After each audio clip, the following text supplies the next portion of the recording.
Hey, what is up, everybody? And welcome back to On the Whiteboard with the Great Puckettini. I am the Great Puckettini, and what I have for you today is the play action pass. If you watched my last video, it's the play action pass off of the 57 GT. Probably the best counter play I ever ran out of the spread. You see a lot of teams running it now. Sometimes they'll run GHs. I saw University of Arkansas running like a CT maybe, and we tag that with a C would be the center's pulling, and with a T is the tackle, the offensive tackle. Now, the way we always ran it, and there's many ways to run it, is we ran it GT. Okay, so this is probably the best counter play I've ever run. Like I told you, a lot of times that tackle, I think there's no way he could get over here and lead him that hole, but it always seemed to work.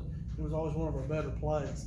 Now, so what I have for you today is that we're in a red formation. What we've done here, our A-back is usually over here, and we've moved him back in the backfield because he's probably kind of like our tailback in I formation. And our B-back's kind of like our fullback, okay?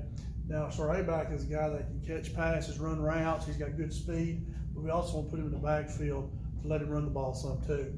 Now, so this is a red formation, but what that does, that adds kind of another guy in the box here.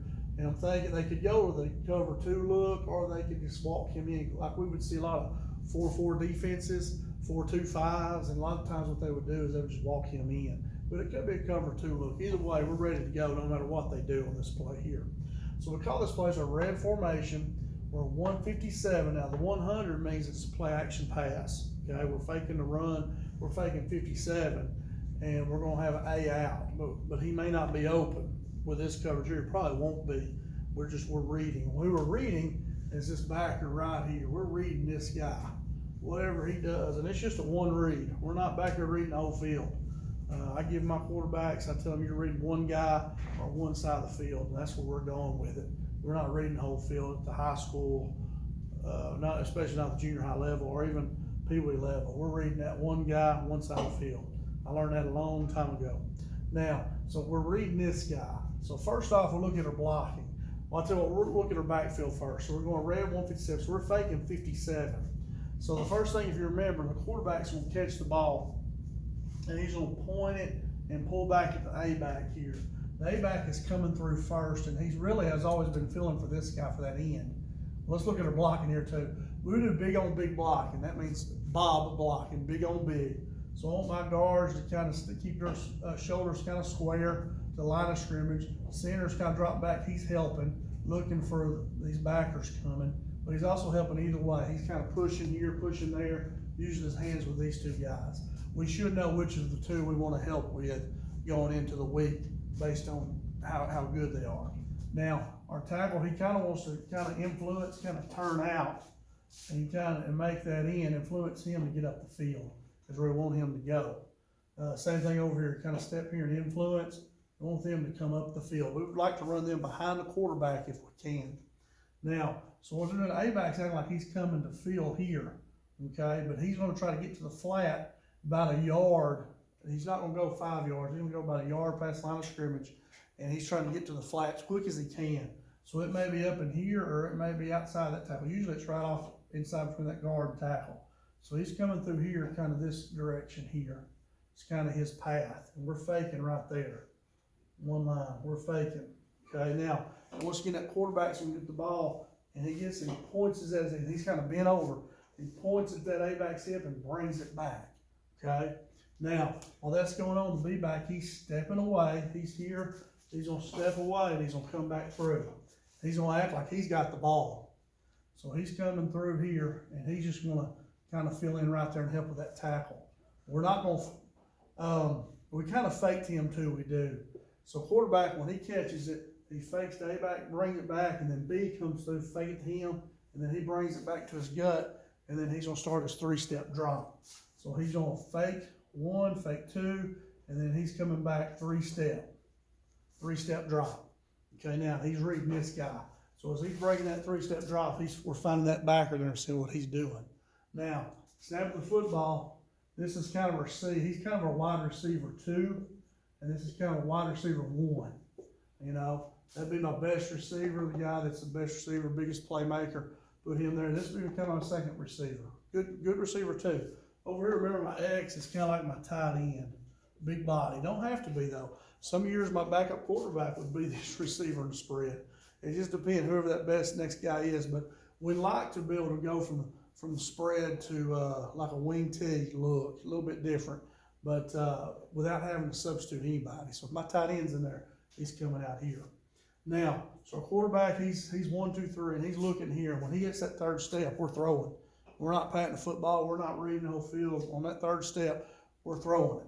Okay, now, this wide receiver 2, it's going to be him or the A-back. One of these two are going to get it, and we're reading him depending on what he does. Now, he's wanting to come right field. What this guy a lot of times do, he'd want to crash him. He'd want to come in, bump him, hit him, okay? And then he would come out, he would hit here, and then carry out to the flat, is what we saw a lot.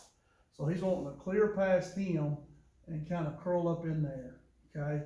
Now, how deep is that? We just tell him to get behind this guy and then wrap around. It could be about 7 yards is here, and that might be about 10. And we're wanting to curl around. May make it a little bit quicker. May not be quite that deep. Just kind of depends on how fast this guy is and how fast the play develops. You have to kind of read it based on practice and all that, but you can change that a little bit. All right, now, so this back, right now, if he goes out this way, this guy's going to basically run right into him. So we're looking here. Okay, this will be who we throw to. Now, if he collisions him and tries to follow, we're looking here. Okay, so either way, whatever this guy does, he's wrong. Because I'm looking at a cover 3, this guy's, we're just going to run him off. So he's going deep. He's trying not to get beat deep.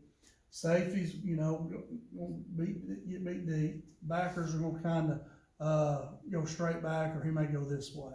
Okay, this safety here, a lot of times, he's going to see that play coming. He's going to come up in here. Okay, now, and we're reading, like I said, this guy here, he's really the only guy we're looking at. Okay. And whatever he does, if he sets out in that flat, this guy should be wide open. If he collisions and follows, in the back, we should throw it short and turn up the field, turn up the sideline, take off. Okay, so whichever way that guy goes, because if he collisions and chases, he'll have his back to a running back. Okay, and then he'll be open. Really good play here. And this is, like I say, this is a red 157A out, and we're looking for our A back. Like I say, we're reading this guy here. We're not reading the whole field. We're not dropping back here. Also, this backside guy, I should say too, he's running like a post. He's just going to go deep post. And if they get to where they're not covering it, we can look back at him. We're always, if we see them film, they're not covering like they should, backside guy, or we see a guy in the crow's nest, they're not covering him, we can look back there to him. But 3-step drop, and we're reading this guy here. If he floats to the flat, we're going to hit him on that little curl route. Okay, we call it comeback if you'd go 10 back to 8 this way. But this is kind of what we call a curl, and the yardage just kind of depends on what they're doing. Okay, we can shorten that up or make it a little bit longer, but it has to be timed out pretty good. That's the way we run it. Like I say, this is a play action pass off our best counter play. Now we could also go red 156B out. I can show you that at some time too. It's just the opposite. Everything's a little bit opposite. Okay, but we would keep the C over here, and then this time the back would be open over there pretty much most of the time. Okay, but anyway, this is red 157A out, and this was always a very good play for us. Good play action pass, faking our best counter play and come back with play action. And you can go deep too. If that corner, if you catch him cheating, you can hit deep there. Most of the time, we're reading this guy right here. Okay. All right. That's all I got. Thanks for coming back to On the Whiteboard with the Great Puckettini. Please hit that like and share button. If you'd like to comment on anything or have any questions, please feel free to do so. I love to talk football, and I'll make a video if you have any questions about it. But like I said, it's a great play action pass.